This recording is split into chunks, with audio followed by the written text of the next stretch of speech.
Good morning, family. This is my behind the scenes of Today with Pastor Jay, and I am so excited. We have Sandy Stillwell Youngquist.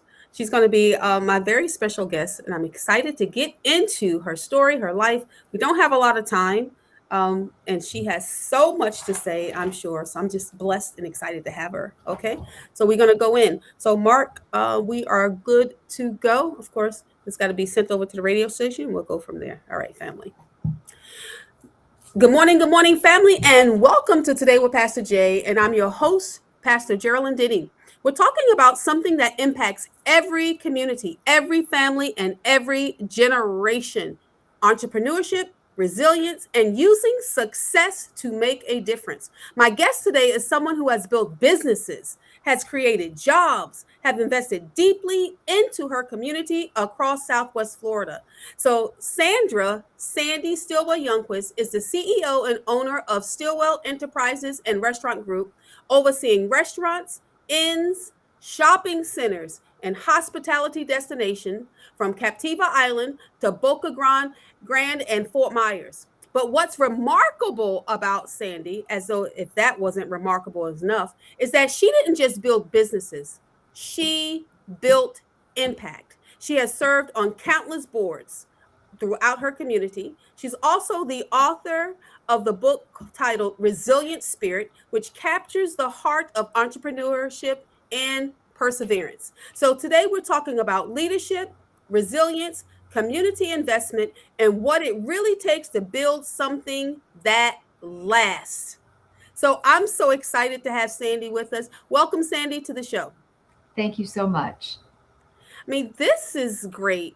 You know, you've been an entrepreneur since you was about 17 years old. That's remarkable. What first sparked the entrepreneurship, or I should say, the entrepreneurial drive in you? Watching my parents and my grandparents, they were entrepreneurs as well. And we just grew up in a family that we owned businesses and we grew up working in the businesses. We just never thought of anything different. And I knew someday I wanted to own my own. And so when I became 17, I started my own business at the same time working for my parents until I could swing it on my own, that I quit working for them and I was off on my own. So that was about another 2 years later.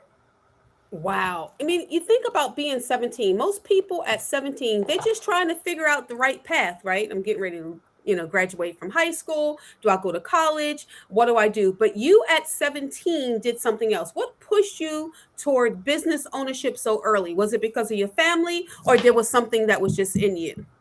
I think my family, of course, influenced. When you've been raised to work, and there's not much play, then that's at focus, and that was instilled deeply in me. So never an idle moment. I was always doing something, but really, I had a passion. I really was in a huge hurry to grow up and to make something of myself. I really wanted to be my own boss, and I had a vision that I wanted to be in the hotel business, and so I went off to pursue that career. But I started off with a cleaning service because I needed to make money first of all. So I was cleaning banks. I started a cleaning service and started cleaning banks and quite a few other businesses along the way that I cleaned. And I knew that that was not where my destiny was going to be, but that's where my start was. And I was able to sell the business. By that time, we had several vans and quite a few employees. And I built my first home when I was 19 years old and sold that business. And then I did, by the time I was 22, had my, actually 21, I had my first hotel. I was almost 22 years old. And it was a small inn, and I bought it on Fort Myers Beach, and it was a fixer-upper. So I fixed it up the best I could with the monies I had available. And that's where it started. I did not know you started out by with a cleaning company, a cleaning business. That was my first business as well. Oh, I didn't know that. How about that? Yes, when I got out of the military, that was my first business, and I had $15. I bought some business cards, and I started cleaning homes. I would my hairdresser, all these other people, they Mhm. paid me just to be on the phone and say, "Oh, she's not here. This is the maid." And I grew that business to a successful business after that, but I had no idea. But now you oversee restaurants, hospitality businesses, commercial properties. What lessons did you learn early that still guide you today? Oh gosh, to be true to myself. And I really, by the time I was about 22 years old, I met a man. His name was Jim Newton, and he started mentoring me.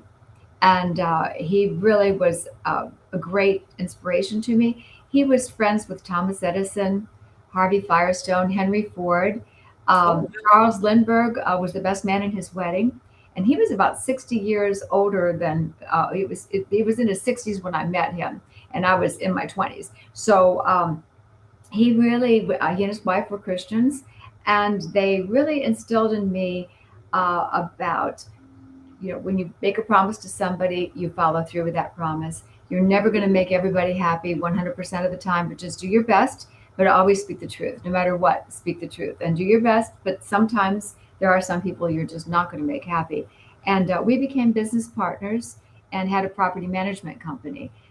He owned a real estate company that when I sold my first hotel, he was my realtor, and that's what he wanted to meet this young lady, and we met and we just became fast friends. They had never had children, so they kind of just took me under their wings and just introduced me to fabulous people that I learned a lot from. wow. You have a book titled Resilient Spirit. What does resiliency really mean for an entrepreneur? I think you just don't give up. You know that tough times are ahead. A lot of times people, the first curveball they're thrown, they Mhm. just quit. And to me, you have to have grit. When you're self-employed, it's not all going to be good. You're going to have Mhm. days you're wondering how you're going to make payroll. You're going to have sleepless nights. There are going to be things that happen to you, and you just need to keep on moving one step in front of the other. And sometimes it's two steps forward and one step backwards, two steps forward, as long as you're trying to head in the right direction. But there have been times when I've taken, 20 steps backwards because of hurricanes or COVID or whatever would hit, that we all went through COVID together. We all were impacted in our own individual way. But I guess it's really the way that you go about the problem at hand. And I think it's that I can do it attitude. And that makes the difference. And to me, my faith has been the biggest difference for me because I always knew that God had everything under control. And even though I was going through a tough time, I knew He had it under control. And I don't know how I would have done it without my faith. Absolutely. And you mentioned your faith, which I'm going to just say this year you're going to be honored for She Leads Florida for your faith. I'm excited about that. That's coming up in June. A lot of people know about it, but a lot of people don't know about it. Just thinking about being honored for your faith. And I remember us discussing it a little bit, and you were like, me, but you have such a resilient spirit. And people look at you and they see a successful woman, they see entrepreneurship, and it often looks glamorous, right? On the outside. What are the hard realities that people don't see? The hard realities, probably they look at me, and the biggest misconception when people meet me, they think, oh, she just has it made. She must have been raised with great wealth, and Mhm. all this, and they really just don't know. And when they get to know, then they go like, oh wow, I didn't know. I totally misjudged you. So I've had to work on the way that I present myself because I felt like, well, maybe I need to become a little bit more authentic and let my Mhm. guard down just a little bit. And because I've had some past history in my life, I've Mhm. had the walls up, those protective barriers that we do Oh, when I get them. you know Right. put those walls up, and they're there, and there's nobody's going to get through that wall. But I don't really think that God can use you as much if you have that wall that's there. Instead, we Mhm. just kind of just be myself, and don't worry. I don't worry whether someone's going to like me or not. I'm just going to be myself. But I think people really want to see the authentic self. I really do. For someone that's listening right now who had a dream but is afraid to step out on that dream, what would you tell them? First of all, pray about it. Make sure that you really feel that this is something that you should do, and then come up with a good business plan, and make sure you have your finances in order. Talk to some people about it, but create a business plan and look through it. And if you don't know how to do a business plan, it's so easy. You can just go to chat gpt and put in your concept. It will help you create a business plan. Then you fine tune it. Now if you only give it a little bit of information that's only going to give a really bad business plan.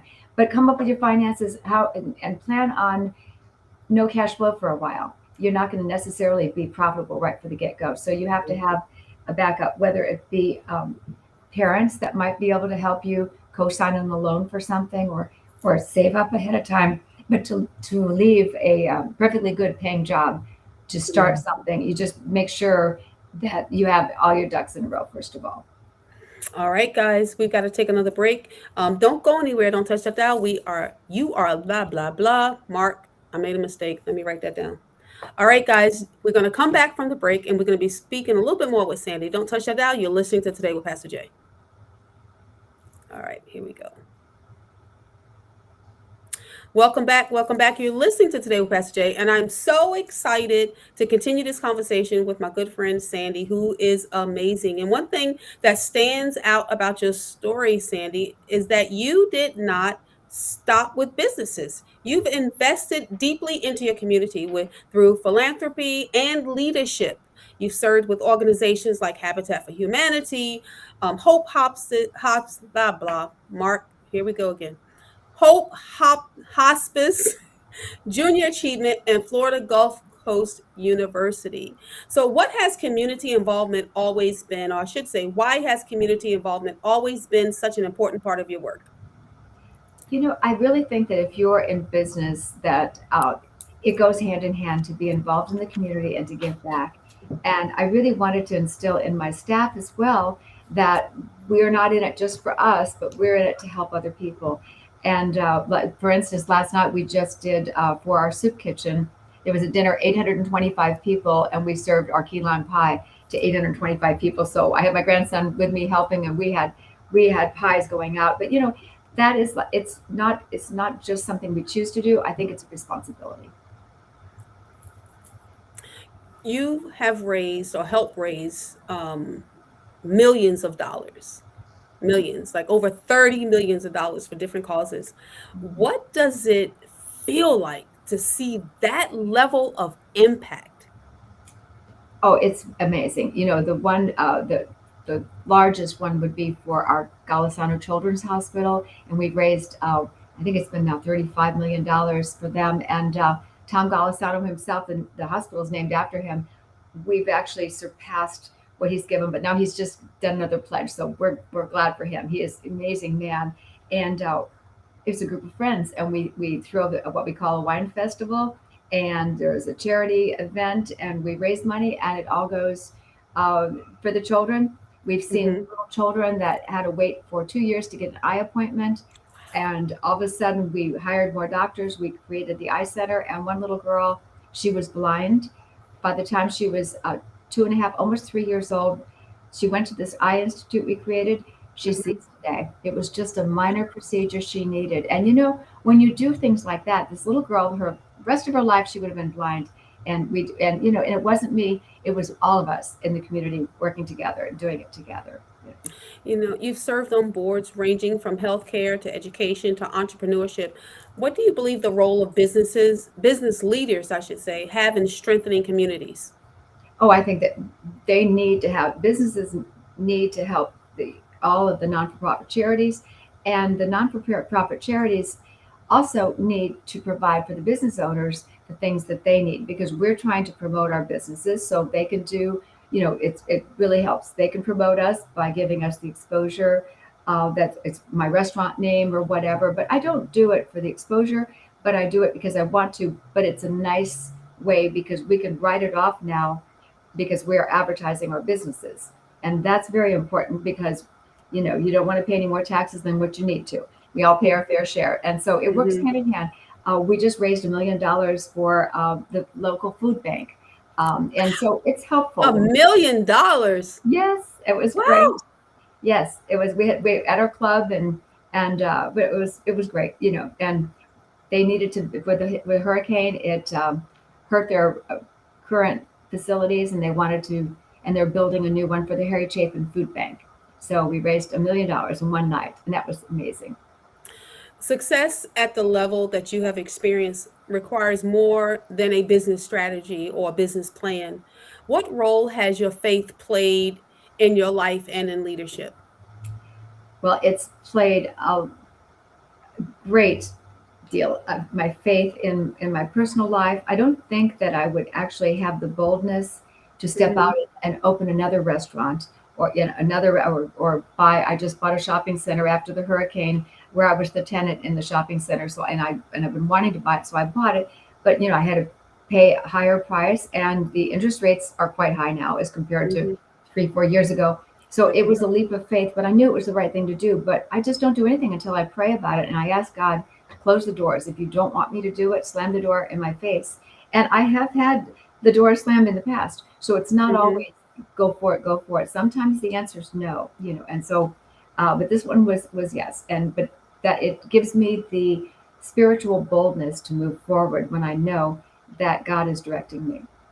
Absolutely. And it's been so much. You mentioned COVID. I can't even imagine what has happened on the island there where you are during COVID and also during hurricane season and all these other things, how it had impacted your business.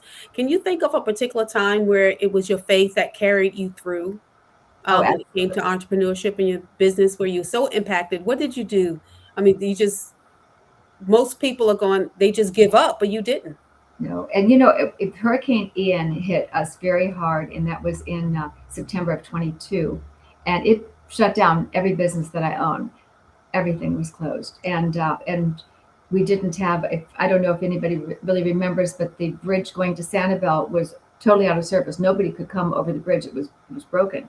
Our governor DeSantis had it open within about 2, 3 weeks. I remember that. Hmm. Yes, it was amazing. He did such a great job. He showed what his leadership and how he could do and help us keep alive. That was our lifeline to every hotel, every resident, every restaurant. Everything was the bridge. Hmm. And so with everything closed down, and it took just actually my inn had to be torn down, and it's under construction right now. Out of my 5 restaurants on Captiva, the last one just opened about 2 months ago. So that's how long it's been. So you can imagine, still making mortgage payments, still paying Hmm. your taxes, still having to pay insurance, even though there's not much of a building there, still having to pay that insurance because your mortgage requires it. Right. So and navigating through and wanting to keep my staff working. So I continue to employ all my staff, and they That's just what I was going to ask you. So you yes. continue to employ your staff. Did you give them different tasks and jobs to Oh do? yes. And Oh everybody my. is going, wow. I didn't realize maybe they had some plumbing skills. Somebody else they're really good at painting. Somebody else could drywall. So we were painting fences, putting up. We were doing everything. One of my cooks, he actually knew how to use a jackhammer. So we were jackhammering. It was pretty amazing. So he But went from a chef, from being a chef to using a jackhammer. But I know they must have appreciated that because a lot of people were losing jobs and you continue to employ people. It was almost as though they were your family. I think about that had to come in play. Your faith had to come in play. Like, what do you do with your family? What do you do with these people that you are employing? And mostly to separate their business from their faith. Mhm. But you found a way to integrate the two. How is it that you've been able to do that? Oh, I don't know. They all know. I mean, I don't preach at them at all. I think they Mhm. all know that I'm a praying woman, and they know that if they have a need, they can ask me to pray for them. They will, and but the book has given me an opportunity to share my faith in the book, and it's just my story of what God means to me and how He has led me through. So therefore, when they read it, I've had many staff come back to me and say that they really appreciated that they learned more about me, and it helped them understand what makes me stay so positive and focused.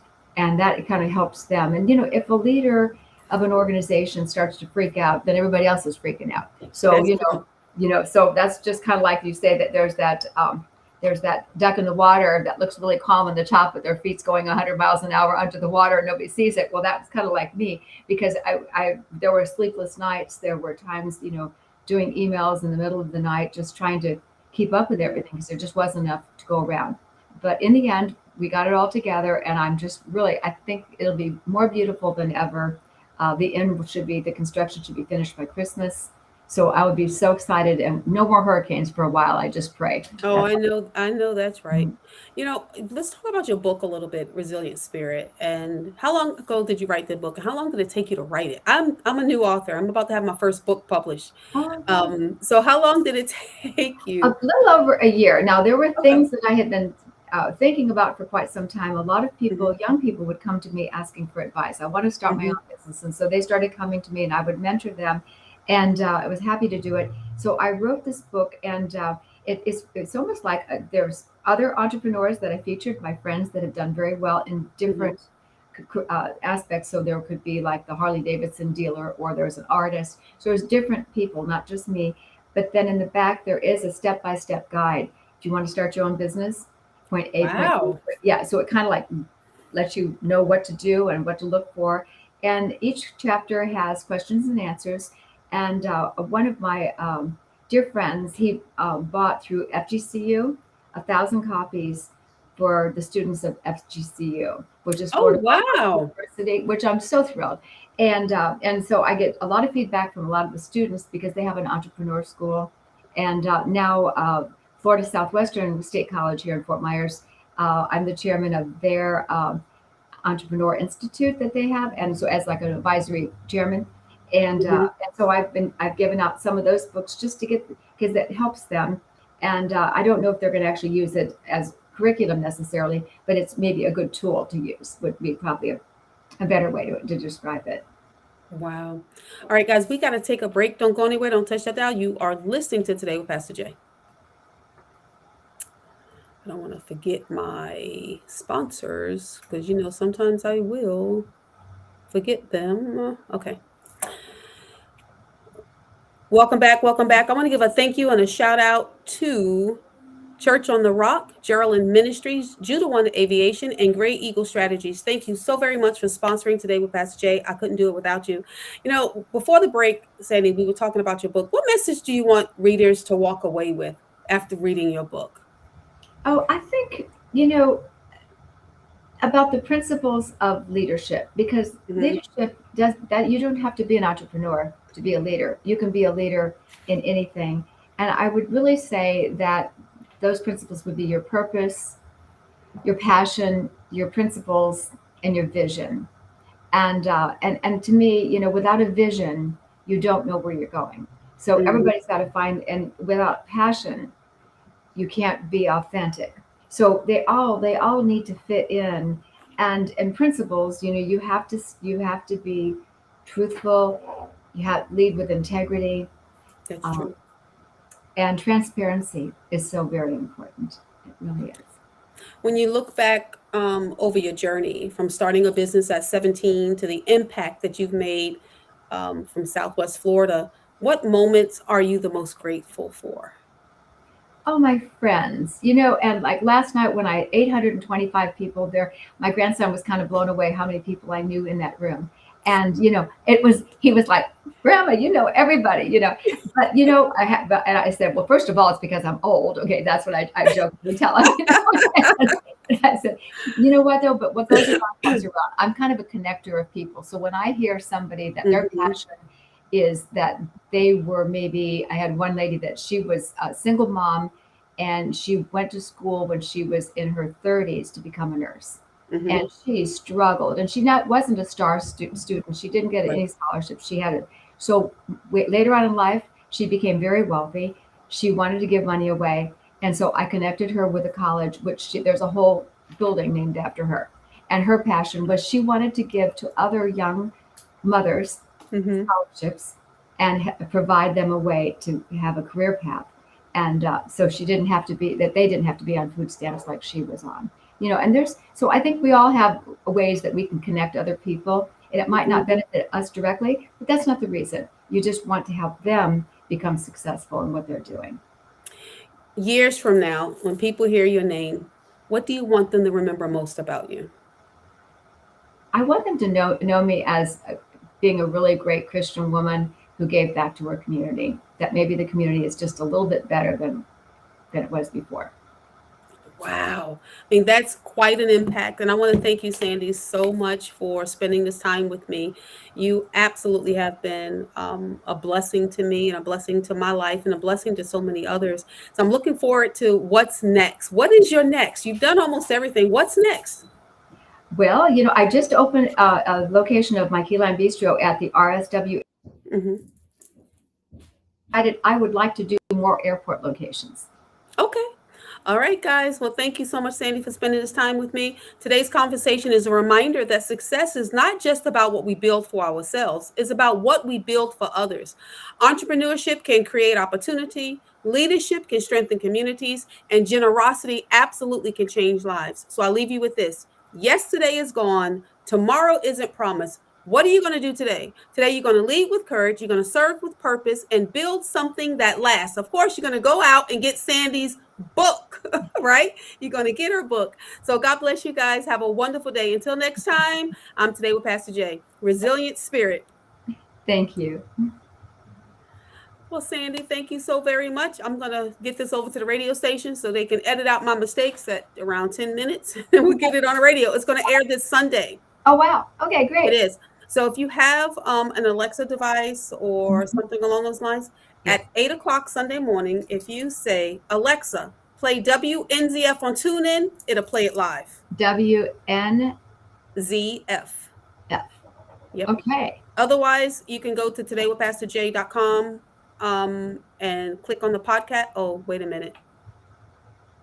Yeah, you probably could. I'm trying to think because I just changed my website. Yeah. Okay. I was like, wait, I just changed my website. I got to see if it's even forwarded over there. But I will send you the audio, okay? Oh, thank you so much. But all of this is live. All the mistakes, all my mistakes. You were perfect. It's already on live on YouTube, Facebook, Instagram, and on X. Okay? Oh, nice. Great. And you can tag me if you want. That'd be good. I will tag you. Absolutely. And then All when right, is the meeting? Do you hurry? Because what is the meeting? I'm just going to hold